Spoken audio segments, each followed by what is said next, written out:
नमस्कार मित्रांनो, आज आपण सुंदर अशा नाखिन ट्रेक बद्दल संपूर्ण माहिती बघणार आहोत. त्यामुळे हा व्हिडिओ शेवटपर्यंत नक्की बघा. आम्ही नेहमीप्रमाणे डोंबिवलीवरून टू व्हीलरने निघालो आणि अंदाजे 1.5 तासात आम्ही नाखिनच्या बेस विलेजला पोहोचलो. बेस विलेजला गाड्या पार्क करून आम्ही लगेचच आमच्या ट्रेकला सुरुवात केली. नमस्कार मित्रांनो, तर आता आपण आलो आहोत नाखिनला. खरं तर पावसामुळे आमचे मोठे प्लॅन कॅन्सल झाले, पण तरी जवळपास कुठेतरी जाऊन यावं असा विचार चालू होता. त्यामुळे मग मी, तेजस आणि सूर्यकांत असे आम्ही आता नाखिनला आलो आहोत. नाखिन म्हणजे वांगणीजवळ आहे आणि वांगणी स्टेशनपासून अगदी जवळ आहे. आणि वांगणी येथे या बेस्ट विलेजचं गाव आहे, बेडीज गाव. तर तिकडे मागे त्या झाडाखाली आपण गाडी पार्क केल्या आहेत आणि ही अशी वाट आहे नाखिनला. साधा सोप्पा ट्रेक आहे, साधारण सव्वा तासामध्ये आपण वरती पोचतो. नाखिन हा कोणता किल्ला नसून एक साधी रीज आहे. मागच्या 2-4 दिवसात जो खूप मोठ्या प्रमाणात जो पाऊस पडत होता त्यामुळे इथली वाट वाहून गेलेली आहे. तर इथे येताना थोडं काळजी घेऊनच यावे. आणि इथे समोरच आपण जो बघतोय हा आहे बेडीसगावचा धबधबा, ज्याला भागीरथी धबधबा म्हणून पण म्हणतात, भागीरथी वॉटरफॉल. सध्या तिकडे जायला बंदी आहे. नाखिन हा अतिशय सुंदर आणि सोपा ट्रेक असून बदलापूरजवळ वांगणीमधील बेडीसगाव या गावात आहे. बेडीसगाव हे वांगणी स्टेशनपासून 3-4 किलोमीटर अंतरावरच आहे. त्यामुळे इकडे येण्यासाठी आपल्याला सहज रिक्षा देखील मिळून जाईल. जवळच असलेल्या भागीरथी धबधब्यावरती बऱ्यापैकी पर्यटक येत असतात, तरी देखील नाखिनला फारच कमी गर्दी असते. त्यामुळे हे एक ऑफबीट ठिकाण नक्कीच ठरू शकेल. मी आणि माझे मित्र दरवर्षी पावसात नाखिनला जातोच, कारण इथल्या नेड्यात बसून वारा खाण्याची जी मज्जा आहे ती अशी शब्दात मांडण्यापलीकडची आहे. नाखिनला आपल्याला ही एक वॉटर स्ट्रीम क्रॉस करायला लागते. इथे जास्त पाणी नसतं, त्यामुळे आपण हा सहज क्रॉस करू शकतो. पण तरी पाऊस जर जास्त असेल आणि एकट्याने इकडे येणं टाळावं.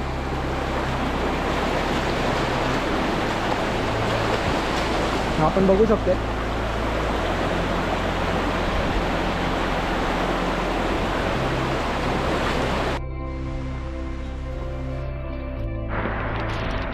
तो ओढा क्रॉस केल्यावरती आपल्याला सरळ एक चढण लागते. त्या चढणीवरून आपल्याला वर जायचं आहे.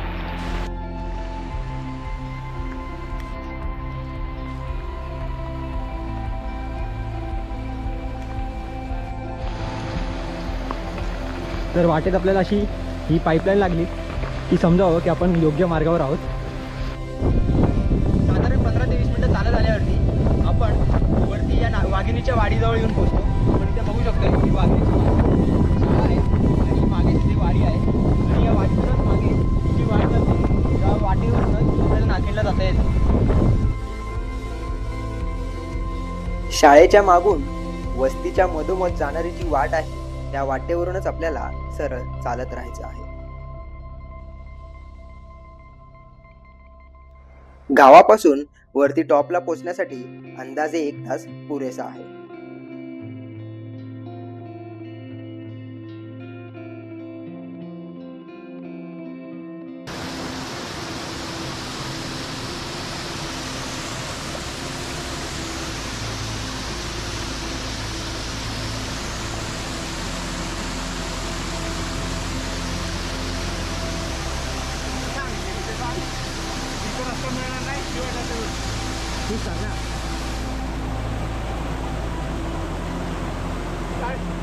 तर आपण आता खाली आलो वरती.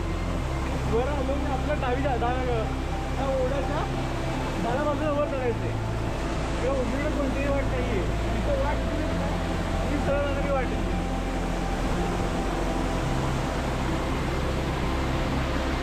तर ओढ्याच्या इथून चुकण्याची शक्यता आहे. त्यामुळे सूर्यादादांनी आपल्याला इथे गाईड केलं आहे. आणि सूर्यादादा जिथे चाललेत म्हणजे हे जे ओढा आहे त्याच्या लेफ्ट साईडने आपल्याला वर जायचं आहे. तुम्ही बघू शकता सूर्यकांत तिकडे जातोय.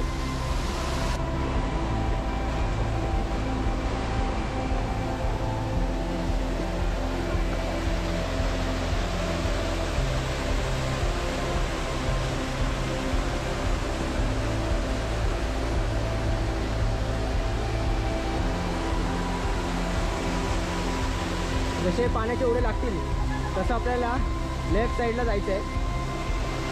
लेफ्टकडे जाणारी जी वाट आहे तीच धरून ठेवायची आहे. गावापासून नंतर आपल्याला सरळ उभे चढ लागतात, त्यामुळे हा चढ कस काढणारा आहे. अंदाजे अर्ध्या ते पाऊण तासासाठी आपल्याला अशा प्रकारची चढण लागते. आपल्या सगळ्यांना माहीतच आहे पावसाळ्यात सह्याद्रीत किती गर्दी असते. त्यामुळे जर आपल्याला गर्दी अवॉइड करायची असेल तर तुम्हा सगळ्यांसाठी नाखिंडचा हा ट्रेक सगळ्यात बेस्ट ऑप्शन आहे. अंदाजे अर्धा तास चालल्यावर आपण ह्या पॉइंट जवळ पोहोचतो. इथून नेड फक्त 5 मिनिटं अंतरावर आहे. नमस्कार. तर आता आपण नाखिंडची जी नेड आहे ती इथून 5 मिनिटाच्या अंतरावरती आहे. आणि हा जो पॉईंट माझ्या मागे तुम्ही बघताय, इकडून समोर मलंगड, चंदेरी आजूबाजूचा सगळा परिसर आपल्याला बघता येतो. पण आता पावसाळा असल्यामुळे आणि मागे सगळं धुकं असल्यामुळे आपल्याला ते बघता येणार नाही. पण तुम्ही उन्हाळ्यात जेव्हा याल तेव्हा तुम्ही सह्याद्रीची डोंगररांग माझ्या मागे बघू शकाल. या टप्प्यात वारा खूप भयंकर असतो, त्यामुळे इकडे चालताना थोडी काळजी नक्कीच घ्यावी. समोर चंदेरी किल्ला आहे. सध्या धुक्यामुळे तो लपलेला आहे आणि बघूया जर धुकं गेलंच तर आपल्याला समोरच हा पूर्ण किल्ला दिसेल आणि हा त्याचा आजूबाजूचा परिसर आहे.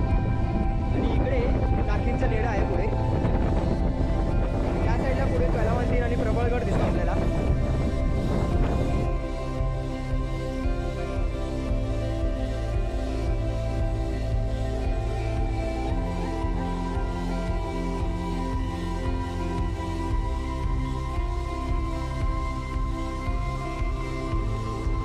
तर आत्ता आपण समोर हा जो कातळ बघतोय त्या कातळातच नाखिंडचं नेडं आहे.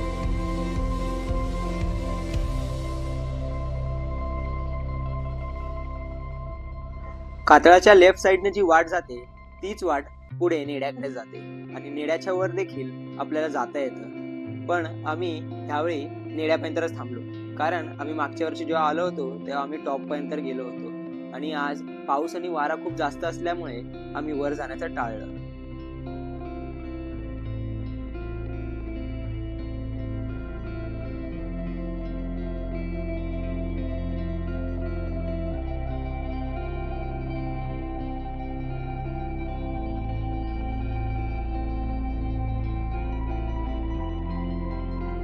तर मित्रांनो, हेच ते नेडं आहे ज्यासाठी हा ट्रेक फेमस आहे.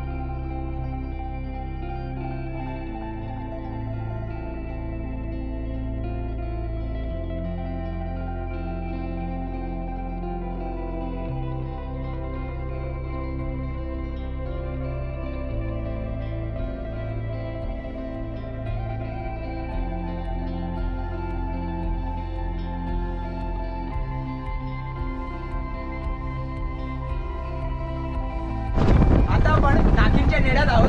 पण नाखिंडचं नेडं हे या ट्रेकचा एंड पॉईंट नाहीये. एंड पॉईंट ही इथून जी खालीची वाट झाली आहे ती वर अजून जाते पुढे आणि ह्याच्यावरतीच या नेड्याच्या वरतीच एक रिज आहे ज्यामुळे हा ट्रेक फेमस आहे. या ट्रेक त्या रिजला पण आपल्याला जाता येतं. पण आता सध्या पाऊस खूप असल्यामुळे आणि वारा एकदम भयंकर असल्यामुळे आम्ही वर जाण्याचं टाळतोय.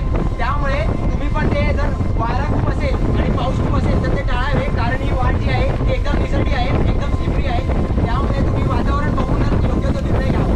धन्यवाद.